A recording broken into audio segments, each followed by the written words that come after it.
time, most people did laugh. They thought, this is not a mismatch in favor of you. It's a mismatch in favor of Oscar De La Hoya. Again, no one believed Pacquiao would win. There was even a bill introduced in the Philippine legislature. Boom, perfect timing. To prevent Manny from leaving the country to participate in the fight because he would be annihilated. De La Hoya was the bigger man. So unusual that you simply couldn't have imagined it would happen. He was such a handsome guy, and you turned his face into a nightmare. After destroying another Mexican fighter in the ring, Manny earned a new nickname, the Mexicutioner. Antonio Margarito had been busted using illegal hand wraps dipped in plaster of Paris before a fight against Shane Mosley. The plaster hardens upon contact with moisture, forming a cement-like barrier around the hand. Margarito walked into the ring today at 165 pounds, 17 pounds heavier than Manny Pacquiao. He's a much bigger guy than anybody Pacquiao has ever fought for. Margarito was disgraced. He'd beaten great fighters using concrete hands. He was a cheater. The picture appeared, you heard the roar, and Emmanuel Stewart, it's inevitable. And the millions around the world who wish they could be here. Ladies and gentlemen, let's get ready to rumble! Much bigger opponent, his biggest opponent ever. What did it show you tonight?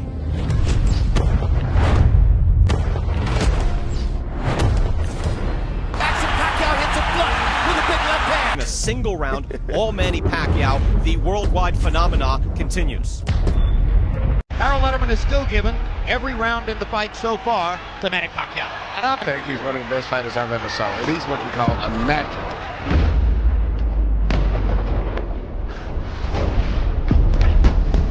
The power, the explosiveness. He was a once-in-a-lifetime fighter. A vicious beatdown of a guy who outweighed him 17 pounds in the ring.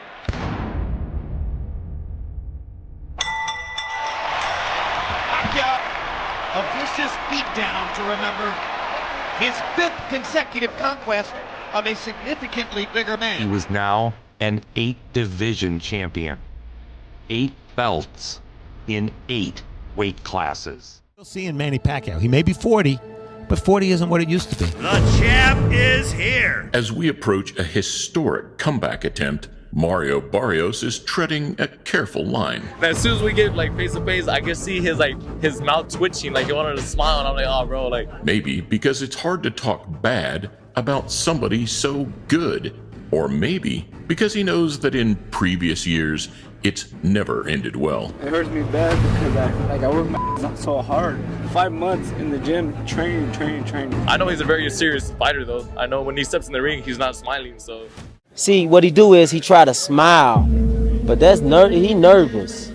He try to smile his way out of it.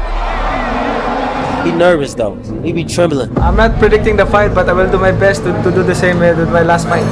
What you really meant to say, man? That's a shit. He gonna really this boy up. I mean, send him back to the hood, knock him the out, change his life. He gonna see about 6 different Pacquiao in the ring that night.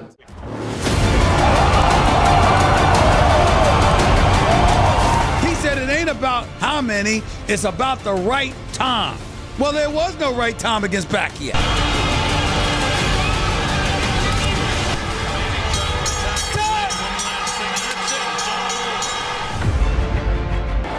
Beat him. WWE welterweight champion of the world, Manny Pacquiao.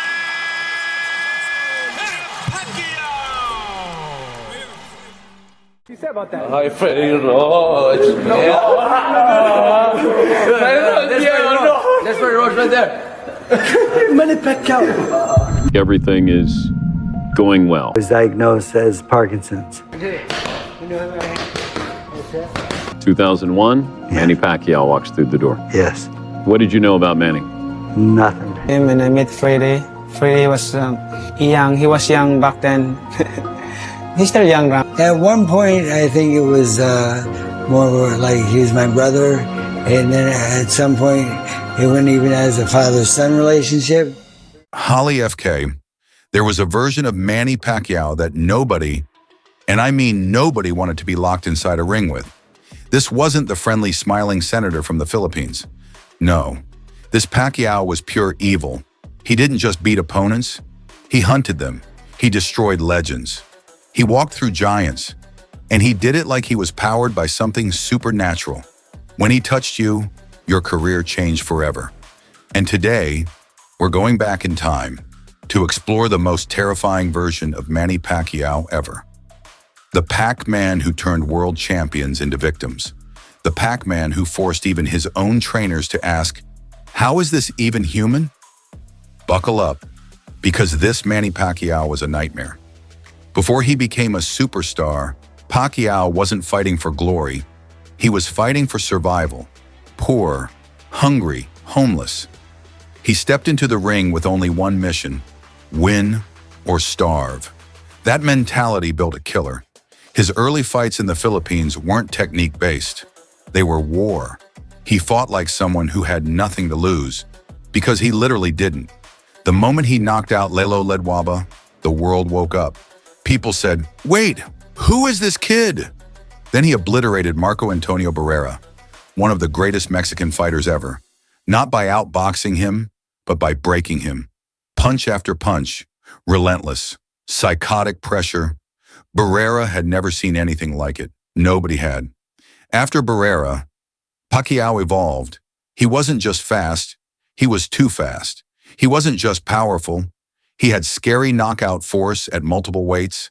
And then came Ricky Hatton, the pride of Britain, undefeated at 140. Pacquiao didn't just win, he deleted him. One of the most violent knockouts in boxing history. People screamed. The crowd went silent. Even Floyd Mayweather was shocked.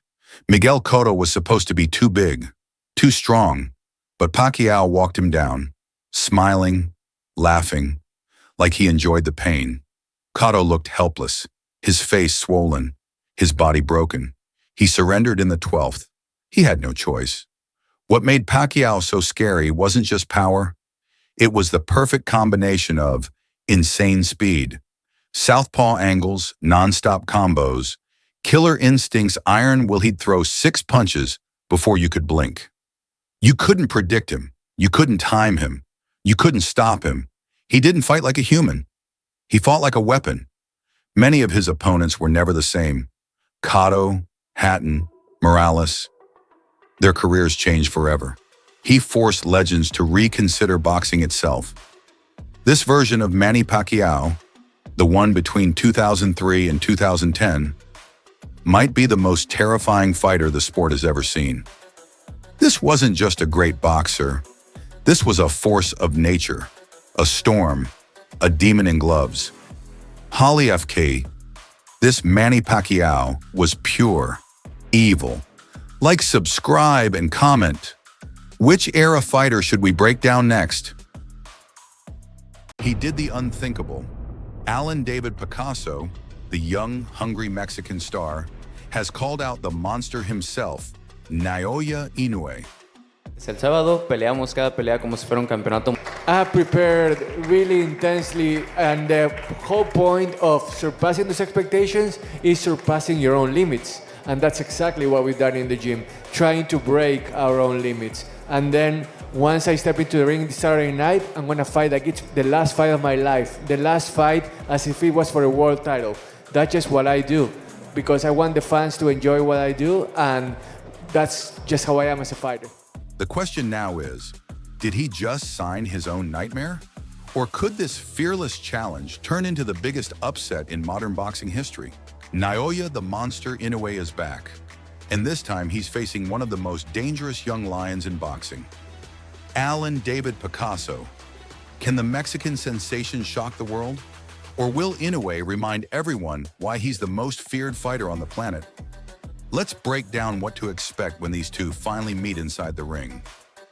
Inoue is already a legend, undefeated, undisputed, and a 4-division world champion. He's taken out everyone in his path, Donaire, Fulton, Tapals, and more.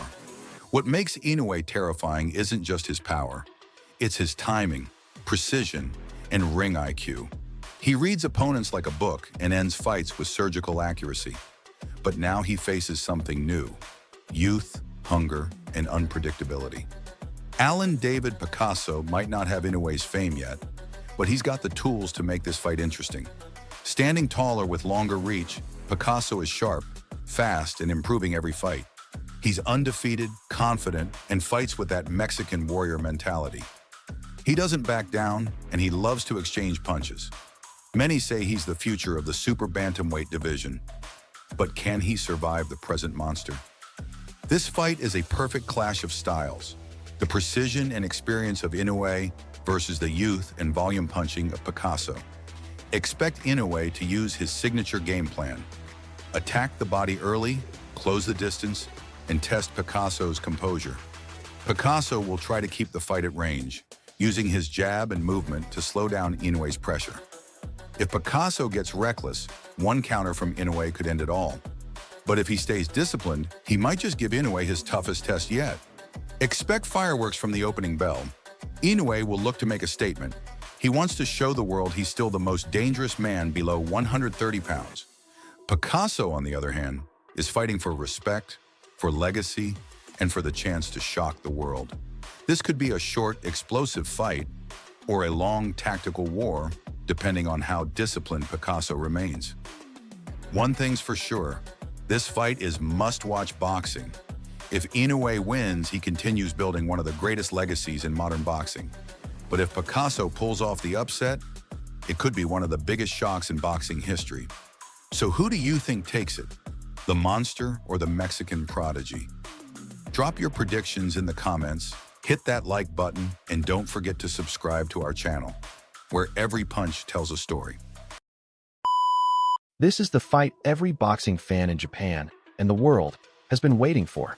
Naoya the Monster Inoue versus Junto Nakatani, two of the most dangerous pound-for-pound fighters on the planet, both from Japan. But what would really happen if these two warriors finally collided in the ring? Let's break it down. Naoya Inoue is already a legend, undefeated, undisputed in multiple weight classes, and destroying almost everyone in his path.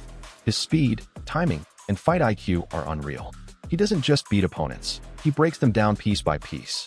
His power at 122 pounds looks unstoppable, and fans are wondering, can anyone survive that pressure?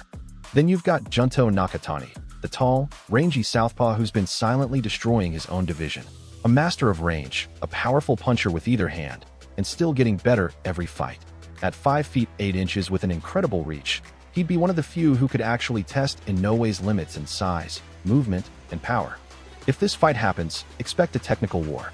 Inoue would look to get inside, cut off the ring, and land his devastating body shots. Nakatani, on the other hand, would use his jab and footwork to keep the monster at distance, trying to frustrate and counter him. But one clean shot from either man could change everything. Inoue's explosive right hand, or Nakatani's sneaky left hook could end the night early. For Inoue, the key is pressure, fast starts, body work, and breaking Nakatani's rhythm before he can settle in. For Nakatani, he must stay disciplined, use distance, angles, and don't trade early. If he can drag Inoue into the later rounds, his length and composure could shift the fight in his favor. This could be the biggest all-Japanese fight in modern boxing history. Two undefeated champions, both with knockout power, both representing the peak of Japanese boxing. Fans can expect fireworks, strategy, and maybe, just maybe, the moment where the monster finally gets tested like never before. So what do you think? Would Naoya Inoue's power be too much? Or would Junto Nakatani's reach and southpaw stance finally be the answer to the monster? Drop your predictions below, hit that like button, and don't forget to subscribe for more boxing breakdowns and fight simulations.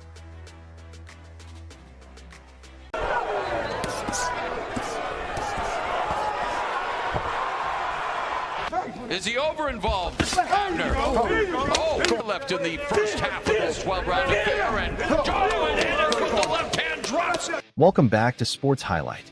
Tonight we break down the explosive showdown between Jaron Ennis and Wisma Lima, a fight that marked Ennis's debut in the 154 pounds division. Who won? How did it play out? Let's get into it. Going into this bout, Jaron Ennis was undefeated at 34-0 with 30 KOs, coming from a dominant run in the welterweight division. He had just unified welterweight belts and chose to move up to super welterweight, 154 pounds / junior middleweight, for a new challenge. His opponent, Wisma Lima, 14-1 with 10 knockouts, was making a name for himself and was viewed as a stepping stone to test Ennis in this new weight class. The bout was scheduled for October 11, 2025 at the Xfinity Mobile Arena, or Wells Fargo Center, in Philadelphia, and carried the implications of a WBA super welterweight title eliminator and possibly the interim title on the line. At the weigh-in, Ennis tipped in at 153.4 pounds, Lima at 153.0 pounds. Ennis was heavily favored in betting markets. The fight began, and almost immediately, Ennis showed he meant business. He switched stances mid-fight, from conventional to southpaw, and landed a right uppercut that stunned Lima early. Lima was dropped by that initial shot. He got up, but was visibly unsteady. Ennis pressed forward with combinations, landing a hard right hook that sent Lima down a second time. Lima beat the count again, but his defense and balance were compromised. Ennis didn't let off the pressure, unloading a cascade of punches. The referee, seeing Lima in trouble, stepped in to stop the fight just 1:58 into the first round. It was a technical knockout, TKO, for Ennis, a brutal, emphatic statement in his first fight at 154. Winner, Jaron Ennis by first-round TKO/stoppage. Official time, 1 minute, 58 seconds of round 1. New record for Ennis, 35-0 with 31 KOs. Lima's record becomes 14-2 after this loss. Ennis also captured the WBA interim super welterweight title in the process. This win sends a powerful message. Ennis, even after moving up in weight, still carries elite power, timing, and finishing ability. Lima had never been knocked out before this fight, making the quick finish all the more dramatic. For Ennis, this fight is a stepping stone into the more stacked 154 pounds division. Now, big names like Vergil Ortiz Jr. are within reach, assuming he continues to dominate. The speed, aggression, and confidence displayed in this performance may shift how opponents view him. He's no longer just a welterweight moving up. He's proving he can be a force at super welterweight. The way Ennis switched stances mid-fight, landed crisp combinations, and closed out so decisively is a blueprint in offensive boxing. Very few give you that kind of highlight finish. This result also raises expectations. Can he do it again against tougher, more durable fighters in the 154 pounds class? So there you have it. Jaron Ennis demolished Wisma Lima in under 2 minutes. In his debut at 154 pounds, capturing a big win and setting up even bigger fights ahead. Let me know in the comments. Who should Ennis face next? Vergil Ortiz Jr.? Sebastian Fundora? Someone else? If you enjoyed this breakdown, smash the like button, subscribe, and activate notifications so you don't miss future fight analyses. I'll see you in the next one. I remember coming out in the first round and I just found his presence very, like, he hadn't even thrown a shot and I felt him. He looked scary. Inoue is Inoue, man. The dude is just a beast, bro. That destructive, decisive power does it again! The monster! Today, we break down how Naoya, the monster, Inoue completely destroyed Murajan Akmatiev, proving once again why he's one of the most terrifying forces in modern boxing. The bell rings, and right away, you can feel the tension. MJ, the former unified world champion, comes in sharp, tight guard, quick jab, ready to test Inoue's power. But Inoue, he's patient. He's reading every move, every twitch. Within the first minute, Inoue's timing starts to show. A jab boom, then a right hand right down the middle. MJ realizes this isn't just speed or power, it's precision. MJ tries to fire back with combinations, hoping to push Inoue back. But the monster doesn't step back, he steps in. A brutal left hook to the body, MJ winces. Then another. The crowd feels it. That signature Inoue body shot starts taking the fight out of MJ piece by piece. Inoue starts mixing it up, feints up top, then boom, right hand straight through MJ's guard. The crowd gasps. MJ stumbles. Inoue smells blood. Now it's not about if, it's when. Inoue steps forward like a shark in deep water. MJ throws a desperate left, but Inoue slips, counters with a thunderous right hook. But MJ stood his ground for 12 rounds, showing the world that he is a professional boxer, but Inoue put on a masterful boxing display, utilizing his speed, technique, and power to control the fight for almost the entire 12 rounds.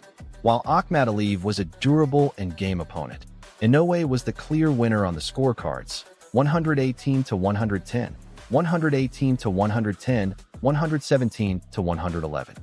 Another opponent, another demolition. Inoue's precision, power, and patience were on full display, leaving no doubt he's one of the greatest to ever do it. Who can stop the monster now? Let us know your thoughts below, and don't forget to like, subscribe, and hit that bell for more boxing breakdowns and reactions. Imagine this. Naoya Inoue, the monster, finally meets someone who tames the beast. Alan David Picasso, the young, hungry lion from Mexico, steps into the ring as the underdog. But what if, against all odds, he beats Naoya Inoue? Let's break it down. If Alan Picasso somehow pulled off the unthinkable, this wouldn't just be an upset, it would be one of the biggest shocks in modern boxing history. Naoya Inoue has destroyed champion after champion. Fulton, Topules, Donaire, MJ, all fell before his power, speed, and surgical precision. But Picasso? He's tall, rangy, confident, and he's got that classic Mexican grit. He's not coming to survive, he's coming to fight. Now picture this, round 9. Inoue is pressuring, throwing his lightning combos. But suddenly, boom, Picasso catches him with a clean uppercut. Inoue goes down. The crowd is in disbelief. The referee counts 1, 2, 3, and Naoya Inoue, the unbeatable monster, has been defeated. The headlines explode worldwide. Alan Picasso stuns Inoue. The monster has fallen. Boxing fans lose their minds. Social media melts down. And just like that, a new star is born. This victory would change everything. Picasso becomes a hero overnight, the new king of the division. Mexico celebrates another warrior joining the pantheon of greats, while Inoue, humbled but respected, begins the path of revenge. So what if Alan Picasso actually beats Naoya Inoue? It wouldn't just be a win, it would be the beginning of a new era in boxing. Because in this sport, one punch can rewrite history. Who do you think would win if they fought again, Picasso or Inoue? Drop your thoughts below, and don't forget to like, subscribe, and hit the bell. Because this is Sports Highlight, where boxing comes alive.